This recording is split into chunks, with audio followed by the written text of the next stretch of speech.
사도행전 22장 17절에서 21절 함께 교독하고 21절 같이 읽겠습니다. 17절 제가 먼저 읽습니다.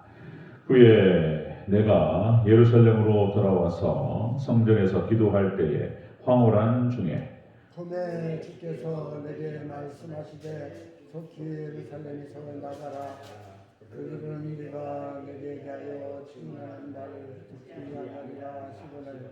내가 말하기를 주님 내가 주를 믿는 사람들을 가두고 또 각 회당에서 때리고 또 주의 증인 시절하니 주를 믿을 때에 내가 곁에 서서 찬송하고 그 주를 사람들의 옷을 진 줄 그도하리라. 함께 있습니다. 나더러 또 이르시되 떠나가라 내가 너를 멀리 이방인에게로 보내리라 하셨느니라. 아멘. 네, 인사합니다. 어디 예수님. 오직 예수님. 네, 예수님의 은혜와 평강이 넘치시기를 축원합니다. 아멘. 아멘. 오늘 함께 읽으신 사도행전 22장 17절에서 21절 오늘 본문을 토대로 바울이 기도 중에 받은 말씀 이런 제목으로 말씀 받겠습니다. 바울이 기도 중에 받은 말씀. 지금 사도 바울은 예루살렘에서 자기 변호, 복음을 변호하고 있습니다. 다메섹 도상에서 있었던 일에 대해서 쭉 얘기를 해오고 있죠. 예수님을 만났고 그리고 거기서 회개가 일어났다. 그리고 예수님께서 자신을 인도하셨는데 바로 주의 종 아나니아에게 인도하셨다. 그래서 아나니아를 통해서 바울을 인도하셨는데요. 아나니아가 바울에게 행한 일은 그런 일이었다. 첫 번째가 영안을 열어서 보게 하셨다. 영안이 확 열립니다. 그리고 진리의 세계를 보게 하십니다. 예수님을 볼 수 있도록 도와주죠. 그리고 두 번째로 예수님의 이름으로 거듭나게 했다. 세례를 받습니다. 그 다음에 세 번째로 예수님께서 주신 사명을 깨닫게 합니다. 이것이 이제 주의 종 아나니아가 했던 일이고 오늘날에도 똑같이 교회와 주의 종이 해야 될 일이 바로 이것이다 하는 것입니다. 여러분들 부족하지만 하나님께서 은혜 가운데 인도하셨고 저를 통해서 영안이 열려지는 놀라운 축복이 있기를 주의 이름으로 축원합니다. 영안이 열려져서 다른 보는 게 아니고 예수님을 보실 수 있기를 바랍니다. 예수님 봐야 된다는 것입니다. 네 번째가 바로 그래서 사도 바울이 기도 중에 이제 하나님 말씀을 받습니다. 예수님 말씀을. 자, 어째서 이방 땅에서 복음을 전하게 되었는지에 대해서 쭉 이야기가 나옵니다.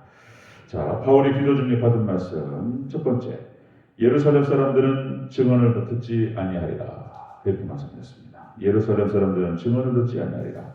18절을 펼쳤습니다. 시작. 봄에 주께서 내게 말씀하시되 속히 예루살렘에서 나가라. 그들은 네가 내게 대하여 증언하는 말을 듣지 아니하리라 하시거늘. 아멘. 예루살렘 사람들은 너의 증거를 듣지 않을 것이다. 이렇게 예수님께서 말씀하셨습니다. 자, 그래서 유대인들이 복음을 배척하게 될 것을 예수님께서 미리 말씀하셨던 거죠. 여기서 이 증언하는 말을 듣지 않을 것이다. 이 말에 그 헬라어 절대부정이 들어갑니다. 절대부정. 우라고 해서 네버 절대로 결코 복음을 받지 않을 것이다. 이렇게 말씀하신 거예요. 자, 이게 참 성경에 하나님 구약 성경과 신약 성경의 말씀들을 쭉 살펴가면서 하나님의 세계, 그 하나님의 생각, 하나님의 때 참 신묘막측하고 우리는 다 헤아릴 수 없는 하나님의 뜻이 있습니다. 로마서 9장 11절, 로마서 11장 25절 이렇게 기록됩니다. 형제들아 너희가 스스로 지혜의 땅을 면키하여 이 비밀을 너희가 모르기를 원치 아니하노니 이 비밀은 이방인의 수가 들어오기까지 이스라엘의 덜어는 우매하게 된 것이다. 이 비밀이 놀라운 구원의 세계와 이 복음의 비밀이 전 세계적으로 수많은 이방인의 수가 차기까지 유대인들이 완악하게 되어버렸다는 거예요. 우매하게 됐다. 하나님께서 그들을 다루셨다는 것입니다. 그러니까 이게 하나님께서 운영하시는 것을 우리가 다 헤아릴 수가 없어요. 그럼에도 불구하고 하나님께서는 이스라엘을 절대로 버리지 않겠다 말씀하십니다.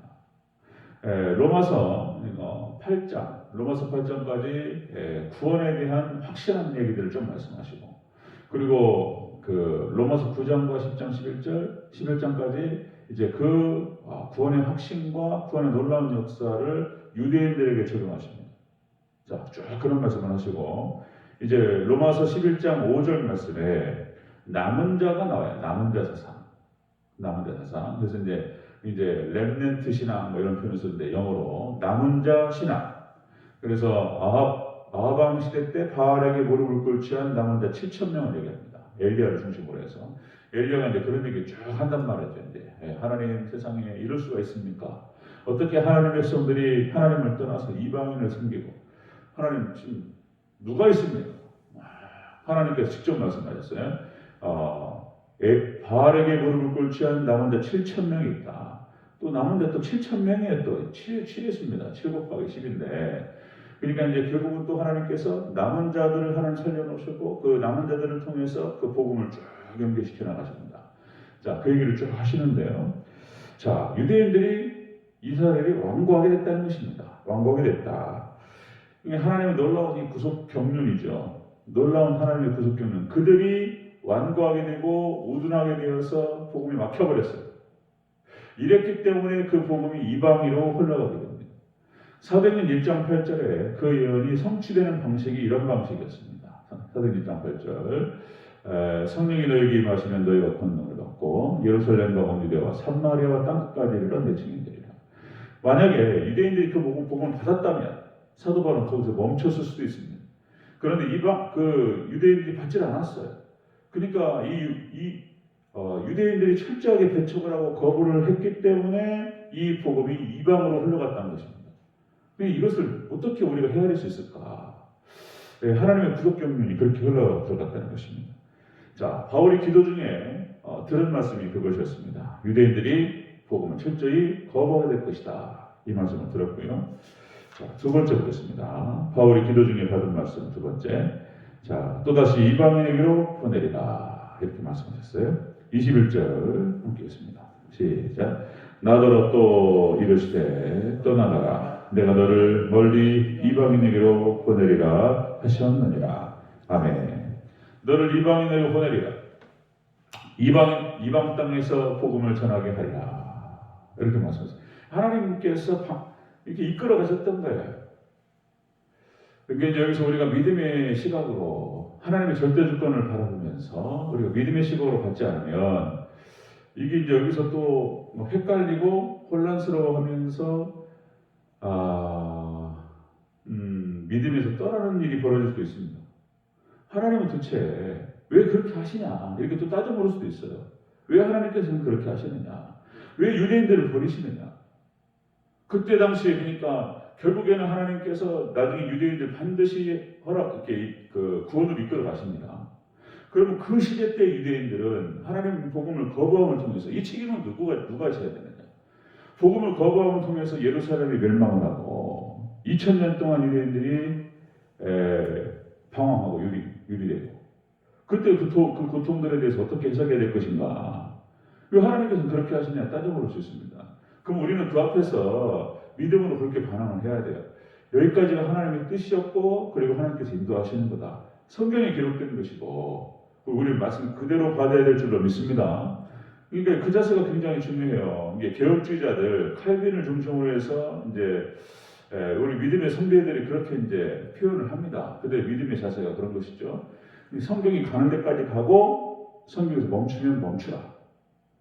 하나님 철저하게 말씀 중심을 얘기하는 것인데 이제 그렇지 않은 경우가 너무 많아서 거기서 그냥 길을 잃고 헤매다가 그냥 믿음에 떠나버리는 경우도 하도 많이 봐가지고 마음 안타까운데요. 하나님의 뜻이었다는 거예요. 하나님의 놀라우신 구속 경륜이었다는 것입니다. 자, 여기서 이방인에게로 너를 보낸다. 이게 이제 발송하다는 뜻이 있어요. 편지. 사도 바울이 하나님의 편지가 돼가지고 발송되었어요. 이방을 향해서 쫙 떠납니다. 자, 사도행전 9장 15절 말씀. 주께서 가라사대 가라. 이 사람은 내 이름을 이방인과 임금들과 이스라엘 자손 앞에 전하기 위하여 택한 나의 그릇이다. 그렇게 하나님께서 사도 바울을 택하셔서 이방인을 향해서 보내셨어요. 발송됐습니다. 자, 이렇게 사도 바울은 이방 땅에 복음을 증거하기 위해서 택함을 받았고, 자, 이 얘기를 직접 예수님께 들었고, 그리고 사도 주의종 아나니아를 통해서 또 듣습니다. 그리고 이제 사도 바울이 이것이 자신의 사명이었다라고 하는 사실을 깨달아요. 그리고 그것을 받아들입니다. 자신의 사명을 받아들이고 그리고 죽도록 충성하는 것을 볼 수가 있습니다. 이렇게 해서 사도 바울은 이방으로 향하게 되었고, 결국 이제 이것이 이 복음이 마게도냐를 중심으로 해서 유럽으로 들어가게 되고 로마로 복음이 들어갑니다. 결국 이 복음의 확장과 함께 로마가 복음화됩니다. 국교가 되어버렸어요. 그냥 기독교가 국교가 되면서 이제 당시 어거스틴을 중심으로 해서 이제 그런 표현을 쓰는 건데, 어거스틴이 썼던 그 여러 책 중에 하나가 하나님의 도성이라는 책이 있습니다. 하나님의 도성. 우리가 거룩한 성이라는 표현을 쓰잖아요. 거룩한 성. 우리 찬송도 많이 했어요. 합창단. 거룩한 성이라는 첫 합창.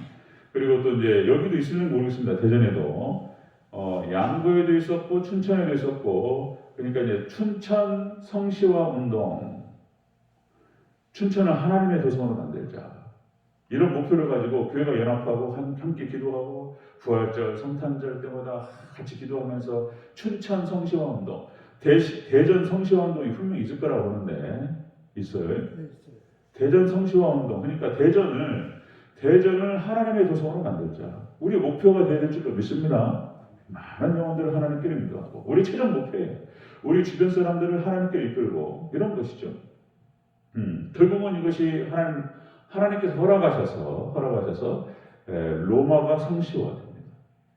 그런데 또 이게 아이러니하고 참 가슴 아픈 것은, 이렇게 해서 국교가 되어버리니까 교회가 권력이 들어와요. 교회가 권력이 들어오니까 타락.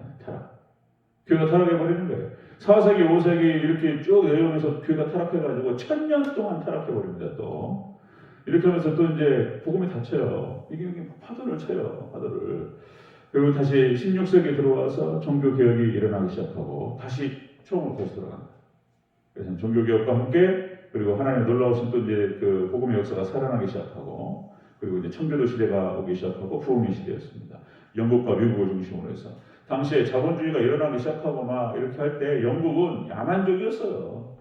쉽게 말해 해적. 여기 그 섬에 갇혀가지고 해적인데 복음이 딱 들어가면서 신사의 나라가 돼버린 거예요.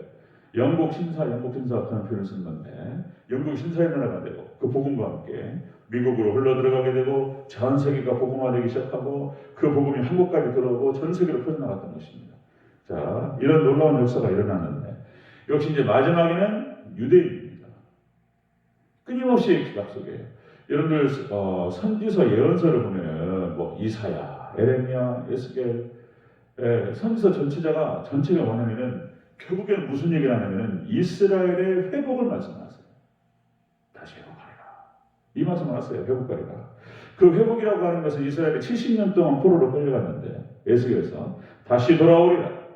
1차적으로는 그것이 이스라엘 백성들이 다시 회복될 것을 말씀하시는데, 2차적으로는 무엇을 의미하냐면 예수 그리스도를 받아들이고 구원에 이르게 될 것이다. 2차적인 의미가 그런 거예요. 그거 보면 참 놀랍습니다. 호세아서를 보면 그렇습니다. 하나님께서 호세아 선지자를 선택하셔가지고 안에 고멜을 주셔요. 이 고멜이라고 하는 여자가 음탕한 자녀를 3명을 낳습니다. 간음을 해가지고 3명의 자식을 낳고, 호세아 3장 1절에 3절 보잖아요.